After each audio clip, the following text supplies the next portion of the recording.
ওই হচ্ছে ওটা গেট, আর এ পাশে হচ্ছে এই যে অফিস, ধান গবেষণার অফিস।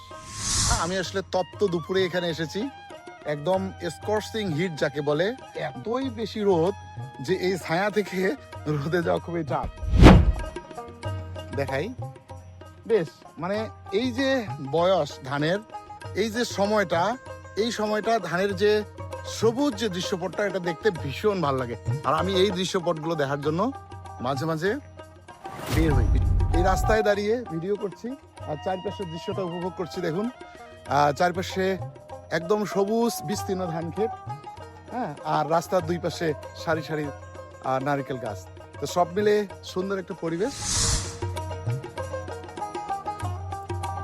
যদি আমি বিকালে বা একদম সকালে যদি এই রাস্তা ধরে একটু হেঁটে হেঁটে সময় কাটাতে পারতাম, তাহলে মানে আরো সুন্দর হতো। এখানে কয় জাতের ধান চাষ হয়?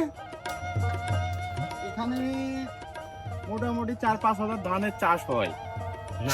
4-5 হাজার প্রকার, 4-5 হাজার প্রকারের ধান চাষ হয় এখানে।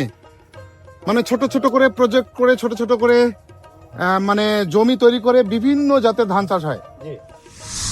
এখানে এই যে মানে খুঁটির মধ্যে বা ছোট ছোট লাঠির মধ্যে যে স্টিকার গুলো লাগানো দেখা যাচ্ছে, প্রতিটা স্টিকারে কিন্তু আলাদা ধরনের ধানের জাত এখানে উল্লেখ করা আছে বা লেখা আছে। তার মানে এই ভাইয়াটা বললো কি, সাজিদুল ভাই না, সাজিদুল ভাই বললো যে এখানে 4 থেকে কত, 4 থেকে 5 হাজারের মতো, 4 থেকে 5 হাজারের মতো ধান এখানে চাষ হয়। অর্থাৎ এখানে গবেষণা হয়, পরীক্ষা নিরীক্ষা হয়, তাই না? তো আমি মানে শুনে কি, যে কেউ শুনে একটু অবাক হবে। এই যে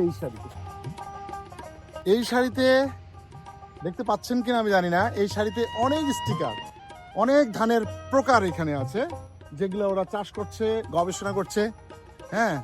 এবং আমাদের দেশটাকে আরো কিভাবে কৃষিতে আরো বেশি উন্নত করা যায়, এই ধান গবেষণা ইনস্টিটিউটের লক্ষ্য হচ্ছে এরকম।